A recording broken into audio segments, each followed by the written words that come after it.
그런즉 그들이 믿지 않은 이를 어찌 부르리요? 듣지도 못한 이를 어찌 믿으리요? 전파하는 자가 없이 어찌 들으리요?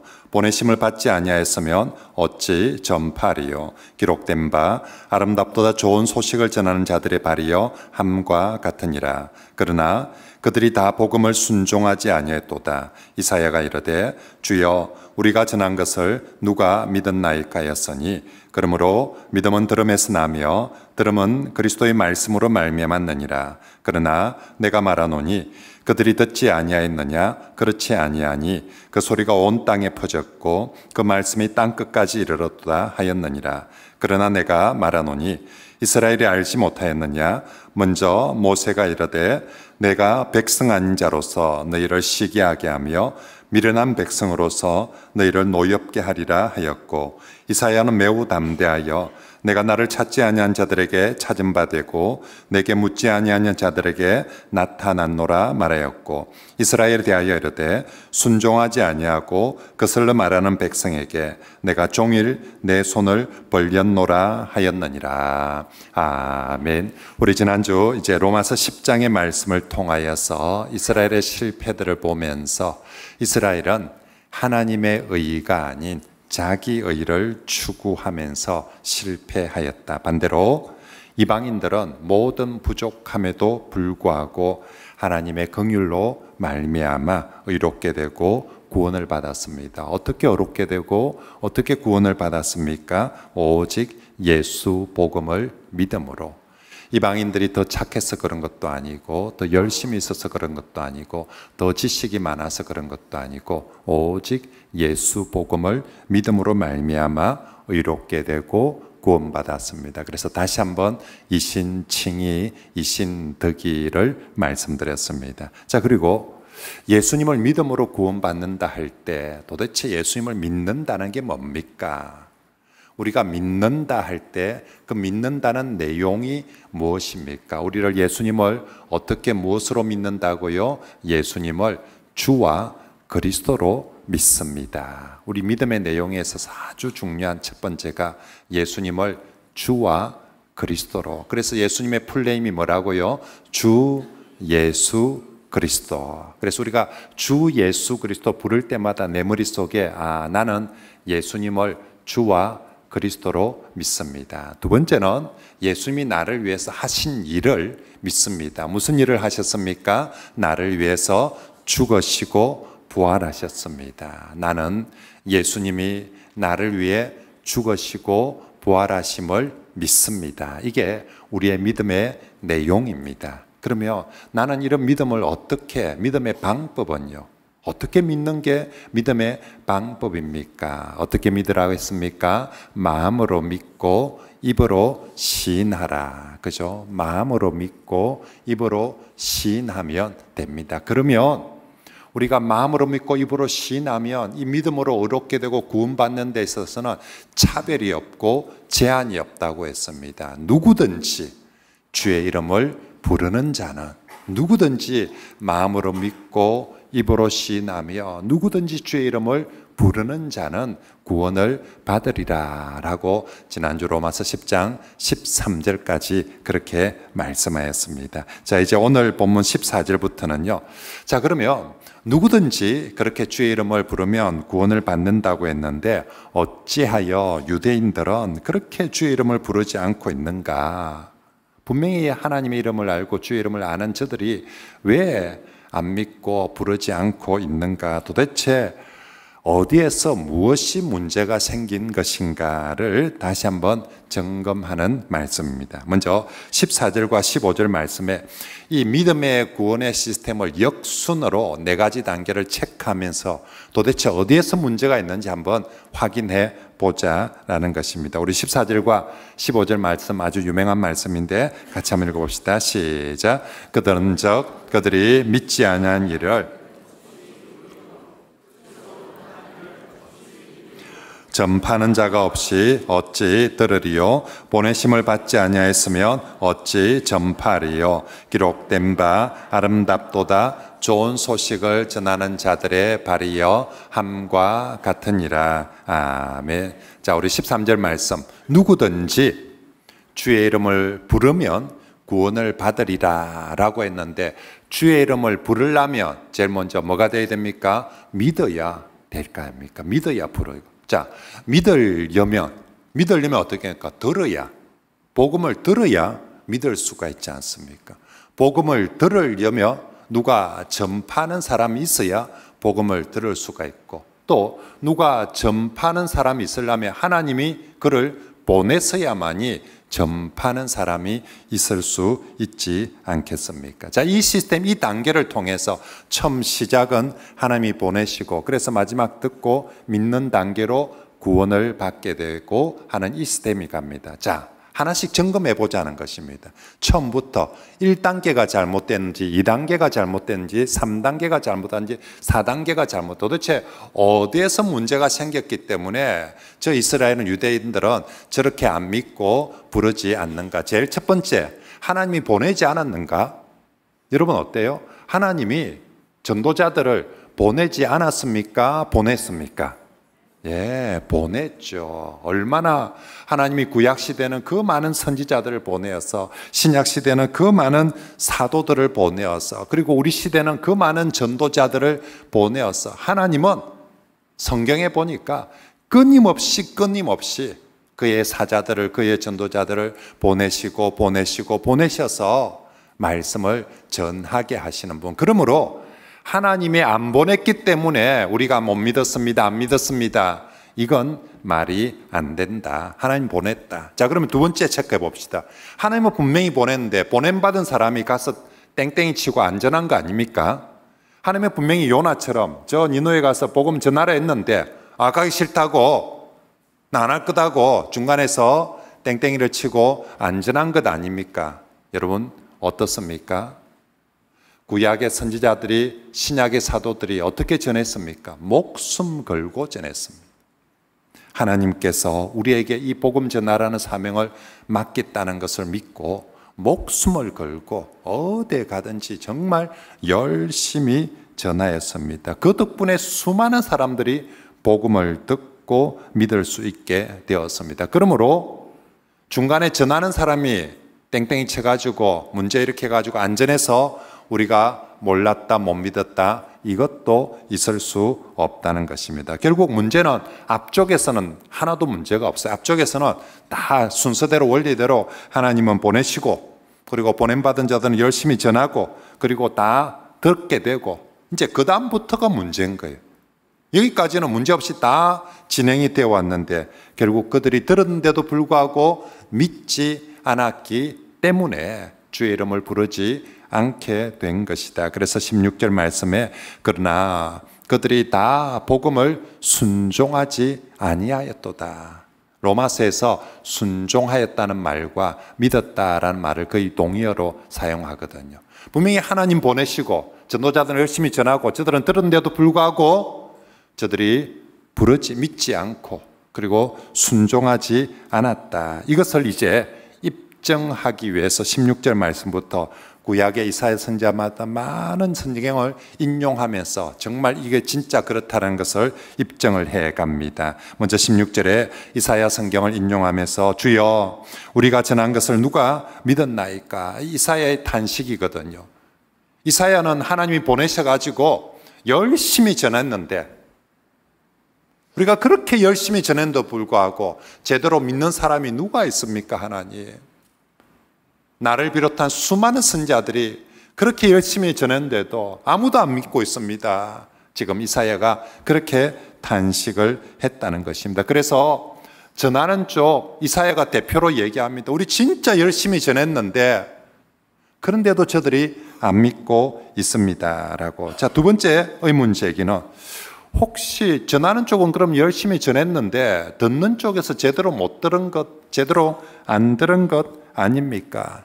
전하는 사람이 했는데 소수의 사람들한테, 한 5명한테만 전하고 나머지 95명은 안 듣고 못 듣고 있었던 것 아닙니까? 저 사람들이 딱 지 좋아하는 사람들한테만 전한 거 아닙니까? 나머지 사람들은 못 들어서 그런 것 아닙니까? 여기에 대해서 18절에는 시편을 인용하면서 이렇게 대답합니다. 그 소리가 어디까지 퍼졌다고요? 온 땅에 퍼졌고 그 말씀이 어디까지요? 땅 끝까지 이르렀도다. 언제? 시편 시대에. 시편 시대도 하나님이 어떤 특정한 사람만 듣도록, 어떤 특정한 사람들만 알도록 하는 것이 아니라 이미 시편 시대에 하나님께서 온 사람들에게 땅 끝까지 들을 수 있도록 그렇게 하셨다라고 말합니다. 그러므로 못 들어서 못 믿었습니다. 그럴 수 없다는 것입니다. 그러면 그 다음 질문, 듣기는 들었는데 이해가 안 돼가지고, 듣기는 들었는데 깨닫지를 못해가지고 도대체 목사님이 무슨 설교를 하는지, 저 선지자가 도대체 무슨 말을 하는지 알 수가 없어서, 깨달을 수가 없어서 못 믿은 것 아닐까. 여기에 대해서 19절에는 이제는 모세의 말을 인용하면서 내가 내 백성 아닌 자로서 너희를 시기나게 하며 미련한 백성으로서 너희를 노엽게 하리라. 여기 여러분, 내 백성 아닌 자, 이방인을 얘기하거든요.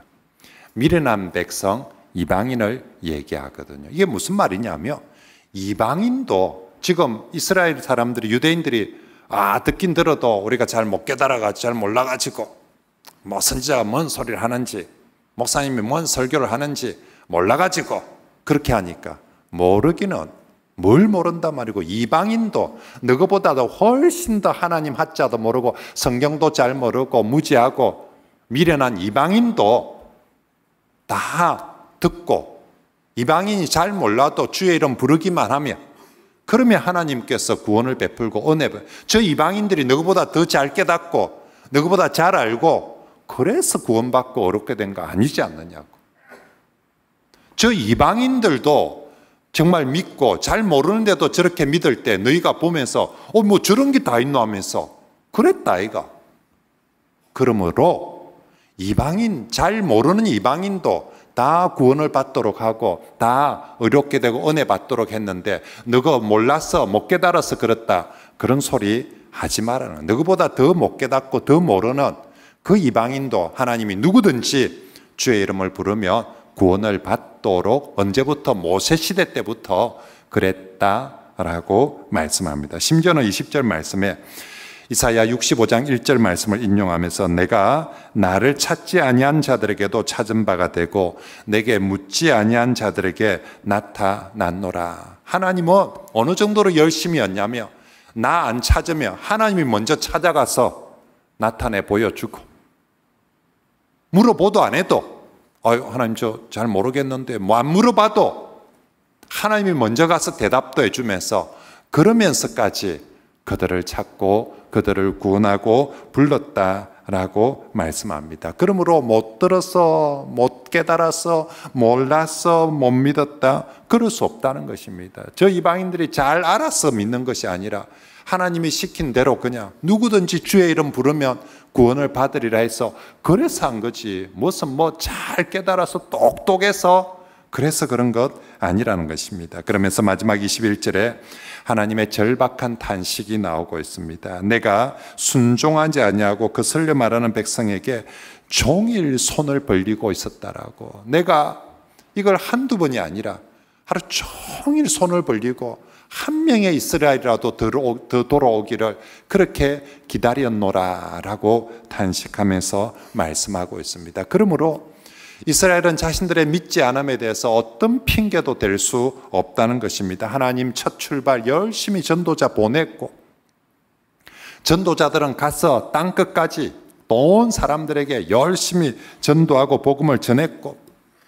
하나님은 잘 이해를 못한다는 사람들에게도, 잘 깨닫지 못하는 사람들에게도 하나님이 직접 찾아가서 아니다, 됐다, 몰라도 된다, 그냥 누구든지 믿음으로 주의 이름을 부르기만 하면 된다고, 다 누구든지 주의 이름을 부르면 다 하나님께서 받아주시고 용납해 주시고 은혜를 베풀어 주셨다. 한 번만, 한 타이밍만, 짧은 시간만 그런 것이 아니라 하나님께서 구약시대부터 지금까지 매일매일 하루 종일 손을 벌리고 기다리고 계신다라고 말씀을 하는 것입니다. 특별히 여러분, 오늘 본문에 이 로마서 성경 안에서 구약 성경을 가장 많이 인용하는 부분이 오늘 우리가 읽은 이 본문이거든요. 왜 이렇게 구약 성경을 여기서 많이 인용하는가? 그것도 모세의 신명기부터 시작해서 시편, 이사야 성경까지 정말 긴 시대에 많은 성경들을 인용을 하고 있습니다. 왜 이렇게 인용합니까? 하나님 일관되게 그렇게 기다리고 있다는 것입니다. 하나님 지금 이 구원의 방법에 있어서 모세 시대 때부터 시편 시대, 이사야 시대까지 하나님 언제나 일관되게, 옛날에는 안 그랬는데 그런 것이 아니라 모세 때부터 하나님은 시편에 이르기까지, 그리고 이사야 시대에 이르기까지 하나님은 일관되게 손을 벌리고 기다리고 계시고, 잘 모른다면 깨닫게 해주고 찾아가 주고, 안 들었다면 선지자 보내서 듣게 하고, 그러면서 정말 지금까지 일관되게 손을 벌리고 너희를 기다리고 있다라고 말씀하는 것입니다. 그런 의미에서 오늘 하나님께서 21절의 이 말씀은 정말 믿지 않는, 아직도 돌아오지 않는 이스라엘에 대한 하나님의 안타까운 탄식의 말씀입니다.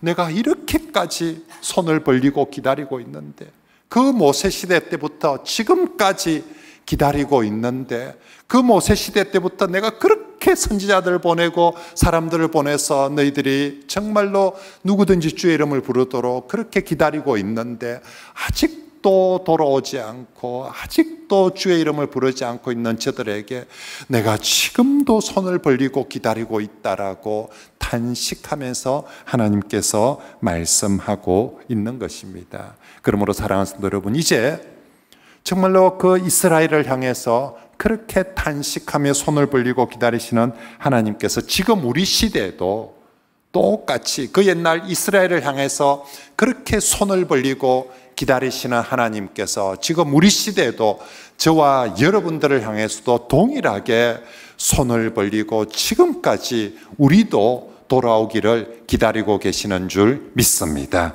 우리 21절을 그 하나님의 마음으로 큰 소리로 다시 한번 읽어봅시다. 이번 주 요절입니다. 시작.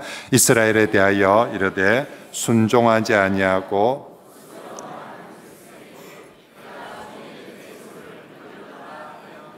아멘. 오늘 성경에서 보여주시는 하나님의 그림은 손을 벌리고 종일토록 손을 벌리고 기다리시는 하나님이십니다. 한 사람이라도 더 돌아오기를, 지금이라도, 어제까지 아무도 안 왔다 할지라도 오늘이라도 한 사람이라도 더 돌아오기를 종일토록 기다리고 계시는 하나님이십니다.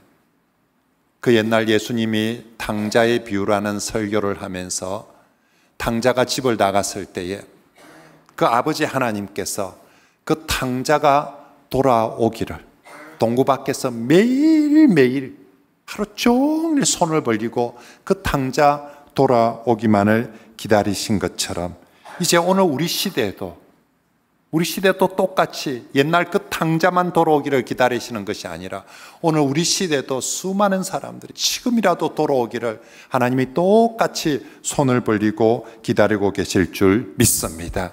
하나님께서 손을 벌리고 기다리시는 사람은 착하고 훌륭한 사람들만 기다리는 것 아닙니다. 여러분, 그 탕자의 비유에서 하나님이 손을 벌리고 기다리는 사람은 누굽니까? 즉 아버지 재산 다 들고 도망쳐 가버린 그 불효자식, 그 하나님을 떠나버린 그 탕자를 하나님이 손을 벌리고 기다리고 있습니다. 오늘 21절 말씀에도 하나님이 누구에게 손을 벌리고 기다린다 합니까? 순종하지 아니하고 거슬려 말하는 백성에게도.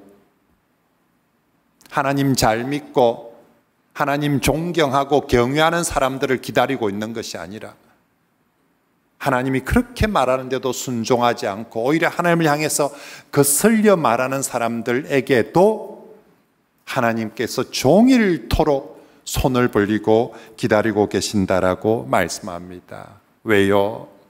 어제까지 그렇게 하나님께 반항하고 어제까지 그렇게 탕자로 살았던 인간이라 할지라도 지금이라도 돌아오기만 한다면, 하나님께서 손을 벌리고 있는 이유가 오기만 말은 이따가 죽인다라고, 그러기 위해서 손을 벌리고 기다리는 것이 아니라 네가 잘못한 줄 알고 네가 탕자인 줄 알고 네가 다 말아먹은 줄 알지만 지금이라도 돌아오며 용서해주고 받아주고 구원해주겠다는 의미로 그 탕자들을 향해서 순종하지 않고 거슬려 말하는 그들을 향해서도 손을 벌리고 기다리고 계시는 줄 믿습니다.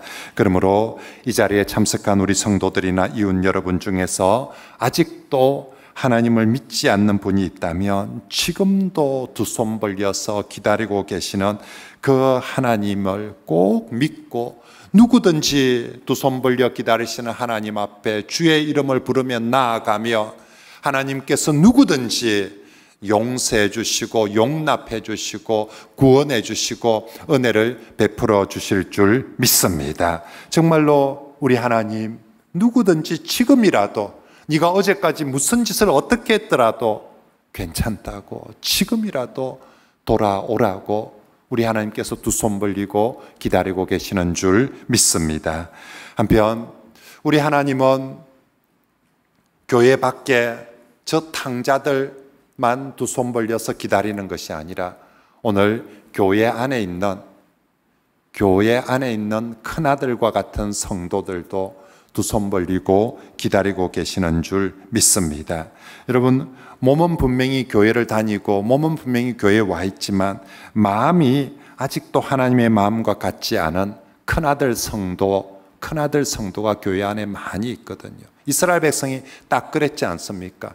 형식은 하나님의 집에 있는 것 같은데 마음이 하나님께 돌아오지 않은, 우리가 탕자의 비유에서도 아버지 하나님은 탕자가 돌아오기를 두 손 벌려 기다리고 탕자가 돌아왔을 때 약속하신 대로 묻지도 않고 따지지도 않고 그 탕자가 주의 이름 부를 때, 아버지 이름 부를 때 모든 것 용서해 주시고 모든 것 회복해 주시고 모든 것 다 구원해 주셨습니다. 근데 한 집에 살고 있던 큰아들은 아버지가 그렇게 저 탕자를 용서해 주고 저 탕자를 긍휼히 여기고 저 탕자를 구원해 주는 게 못마땅해서 싫어서 나는 저 잔치에 가지 않겠습니다라고, 나는 이제 집에 안 들어갈랍니다라고 그렇게 버티고 있을 때 하나님 이번에는, 조금 전에는 저 탕자를 향해서 손을 벌리고 기다리신 하나님께서는 이번에는 저 버티고 있는 큰아들을 향해서 똑같이 손을 벌리고 기다리고 계시는, 그 큰아들이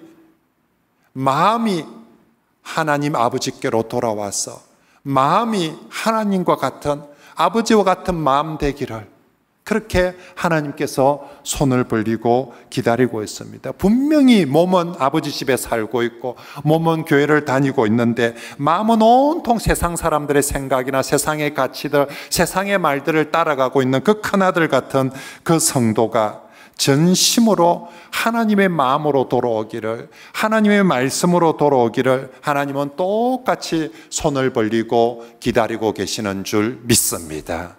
집을 떠나가 버린 그들도 거슬리고 순종하지 않은 탕자라며 집 안에 있지만, 교회 안에 있지만 하나님 마음에 함께하지 않는 똑같은 탕자, 그들을 향해서도 우리 하나님께서 손을 벌리고 기다리고 있습니다. 그러므로 몸은 분명히 교회 다니지만 아직 마음이 온전히 하나님께로 돌아오지 못한 분들도 오늘 두 손 벌려 기다리시는 그 하나님께 꼭 몸도 마음도 돌아오는 그런 성도들이 되시길 바랍니다. 그래서 이제는 진심으로 하나님을 나의 주 나의 하나님으로 부르며 정말 하나님과 몸과 마음이 함께하고 하나님께 진심으로 순종하면서 살아가는 진짜 하나님께 돌아온 그런 성도들이 되시길 바랍니다. 그걸 위해서 우리 하나님께서 지금도 내가 너를 위해서 두 손 벌려 기다리고 있다라고 우리 하나님께서 절규하면서 탄식하면서 말씀하고 있는 것입니다.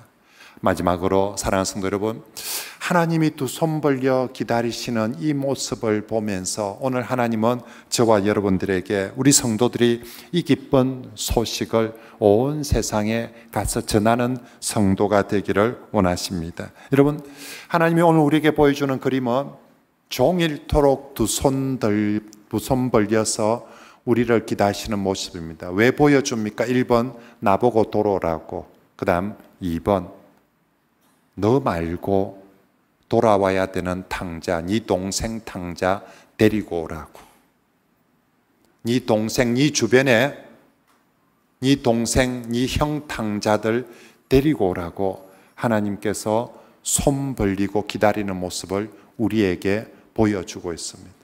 하나님이 이렇게 두 손 벌리고 우리에게 이렇게 말씀합니다.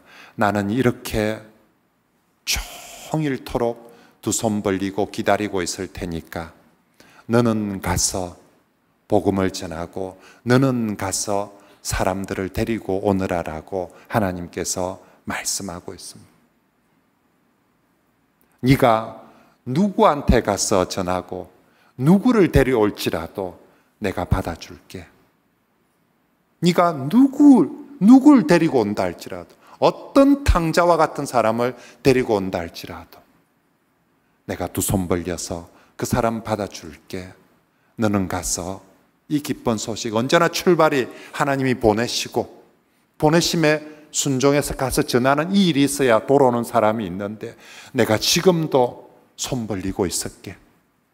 네가 한 명이라도 더 데려오기를 내가 손 벌리고 있을 테니까 네 곁에 있는 탕자들 찾아가서 네가 전해서 네가 좀 데리고 오라고 하나님께서 말씀합니다. 그래서 오늘 본문 15절 말씀에 아름답도다 좋은 소식을 전하는 자들의 발이여 라고, 여러분 성경에서 발이 아름답다라고 여기 표현입니다.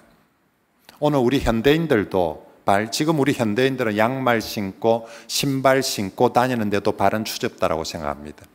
그죠? 그래서 옆에 있는데 누가 발을 내 옆에 얼굴 쪽으로 가까이 대면 치아라고, 더럽고로 무슨 발을 갖다 대냐고. 근데 고대인들에게 발은요, 우린 지금 양발도 신고 신발도 신는데 고대인들은 맨발에 샌들도 안 신고 그냥 맨발로 다니는, 그리고 포장도 안 된 길들을 다녀야 되는데 그 사람들의 발은 사람의 신체 중에서 가장 더러운 곳이 발이었습니다. 그런데 오늘 성경에 뭐라고 얘기합니까? 그 발조차도, 무슨 발요? 복음을 전하는 사람들의 발도 아름답다는 것은 하나님 보시기에 복음을 전하고 다니는 사람이 얼마나 아름답고 예뻤으며 세상에 그 사람들은 발도 예쁘다라고 그렇게 표현을 하겠습니까? 그렇습니다. 우리 하나님 두 손 벌려 기다리시는 하나님 앞에 누가 제일 귀한 사람이겠습니까? 아마 1번은 하나님께 돌아오는 사람이, 두 손 벌린 하나님 입장에서는, 두 손 벌려 기다리시는 하나님 입장에서는 제일 반갑고 제일 귀한 사람은 돌아오는 사람일 겁니다. 그게 탕자든 1번 탕자가 돌아오든 2번 탕자가 돌아오든 하나님이 하루 종일 손을 벌리고 기다리는데 저기 누가 돌아오면 그 사람만큼 하나님 보시기에 귀하고 좋은 사람 어디 있겠습니까? 남들이 보기에는 탕자로 보일지 모르고 남들이 보기에는 인간 같은 인간은 보일지 모르지만 기다리시는 하나님 입장에서 볼 때는 돌아오는 그 사람은 무조건 제일 귀하고 좋은 사람이에요. 그런데 하나님 두 손 벌려 기다리시는 하나님 보시기에 제일 아름다운 사람은 누굽니까? 그 하나님의 마음을 알고, 아이고 하나님 저리 기다리는데 내라도 가서 전도해서 데리고 와야 되겠다라고 하나님이 저리 또 오늘도 저렇게 동구 밖에서 탕자 기다리고 있는데 큰아들이 진짜 해야 될 일은 뭡니까? 내가 동생 찾으러 다니자. 우리 아버지가 저렇게 동구 밖에서 손 벌리고 기다리고 있는데 내가 가서 우리 동생 탕자 찾자 하면서 그렇게 찾아다니며 하나님 보시기에 아이고 저 탕자 찾는다고 저렇게 돌아다니는 저 아들 발도 예쁘다라고, 차가 얼마나 예쁘냐고. 하나님 보시기에는 가장 예쁜 사람, 아름다운 사람이, 인물 좋은 사람이 아니라 저렇게 하나님 아버지의 마음 가지고 탕자 찾으러 다니는 그 사람이 하나님 보시기에 가장 아름다운 성도인 줄 믿습니다. 저는 그래서 두 팔 벌려 기다리시는 하나님 앞에 제일 예쁜 그림이 뭘까? 제일 예쁜 그림이 뭘까? 혼자서 탕자 혼자 터벅터벅 걸어오면서 하나님께로 정말로 한 걸음씩 걸어오는 그 모습도 참 예쁘겠지만, 또 정말로 탕자 찾는다고 돌아다니는 그 한 사람이 열심히 쫓아다니는 그 발도 참 예쁘겠지만, 하나님 보시기에 가장 아름다운 그림은, 그래서 그 큰아들이 동생 탕자 찾아가지고 동생 탕자 손잡고 함께 하나님께로, 기다리는 하나님께로 들어오는 그 그림이 하나님 보시기에 가장 아름다운 그림이 되어질 줄 믿습니다. 정말로 그 먼저 믿은 성도가 동생 탕자 손잡고 데리고 같이 기다리시는 하나님께로 돌아올 때만 하나님은 그 모습 보고 덩실덩실 춤을 추면서 내가 두 아들을 다 찾았노라고, 두 아들을 다 찾았노라고 그렇게 기뻐하면서 좋아하실 줄 믿습니다. 사랑하는 성도 여러분, 오늘도 두 손 벌려 기다리시는 하나님이 이제 이사야에게 하셨던 말씀처럼 내가 나를 위하여서 누가 갈고 내가 누구를 보낼 거라고 이사야 성경에 그렇게 하나님께서 말씀하시거든요. 그때 이사야가 두 손 벌려 기다리시는 하나님 마음을 깨닫고 이렇게 고백합니다. 주여, 내가 여기 있사오니 이제 나를 보내소서. 제가 가겠습니다. 하나님이 그렇게 두 손 벌려 기다리시고 그렇게 탕자들을 찾기 원하시는데 부족하지만 주님, 제가 여기 있사오니 제가 가겠습니다라고 이사야가 그렇게 대답한 것처럼 오늘 두 손 벌려 기다리시는 하나님 앞에 저와 여러분들이 그렇게 응답하고 아멘하고 제가 가겠습니다, 제가 가겠습니다라고 그렇게 고백하는 저와 여러분들이 되시길 바랍니다. 그래서 정말 내가 탕자한 사람 데리고 와서 하나님께 같이 돌아올 때 정말 하나님께서 가장 기뻐하시고, 하나님은 약속하신 대로 내가 누구를 데려오든지 기다리시는 그 하나님께서 품어주시고 용서해 주시고 회복해 주시고 구원해 주실 줄 믿습니다. 이제 말씀을 정리하겠습니다. 여러분, 우리가 로마서 9장 10장 말씀을 지금 보면서 시작은 이스라엘이 왜 안 믿는가, 이 질문들을 가지고 이스라엘은 왜 실패하고 있는가, 이 질문을 가지고 시작을 했는데 하나님은 이 문제 앞에 하나님 자신의 모습을 보여줍니다. 하나님은 어떤 상황에서도 언제든지 신실하시다. 하나님 쪽에 문제가 있어서 이스라엘이 구원받지 못하는 거 아니다. 첫 번째, 하나님이 성경을 통해서 말하는 하나님, 그분은 언제나 신실하시다. 그리고 우리 설교 제목 기억납니까? 그 하나님은 오직 긍휼히 여기시는 하나님이시다. 그게 이스라엘이든 이방인이든 하나님은 언제나 죄인들에게 오직 긍휼히 여기시는 하나님. 그래서 죄인들은 진노를 받아야 마땅하지만 이 죄인들이 구원받을 수 있도록 누구든지 주의 이름을 부르면 구원을 받을 수 있도록 문을 활짝, 긍휼의 문을, 은혜의 문을, 구원의 문을 활짝 열어놓고, 그리고 나서 오늘 본문에는 어떻게 한다고요? 두 손 벌려서 기다리고 계십니다. 얼마 동안요? 종일토록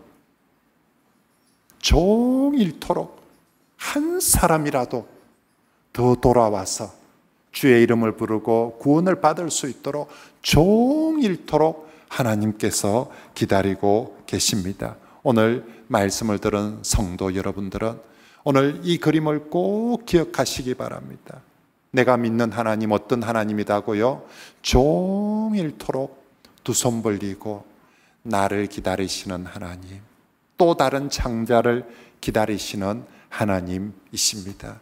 그 하나님 앞에 먼저는 내 몸과 마음이 하나님께로 돌아가고요, 그 기다리시는 하나님 앞에 내 동생 탕자를 찾아서, 내 가족 탕자를 찾아서, 내 이웃 탕자를 찾아서 함께 기다리시는 하나님 앞으로 데려가는 그런 우리 성도들이 되시길 바랍니다. 그러면 나도 탕자도 하나님도 모두 너무너무 감사하고 기뻐하고 우리 모두에게 구원의 은혜가 넘치게 될 줄 믿습니다.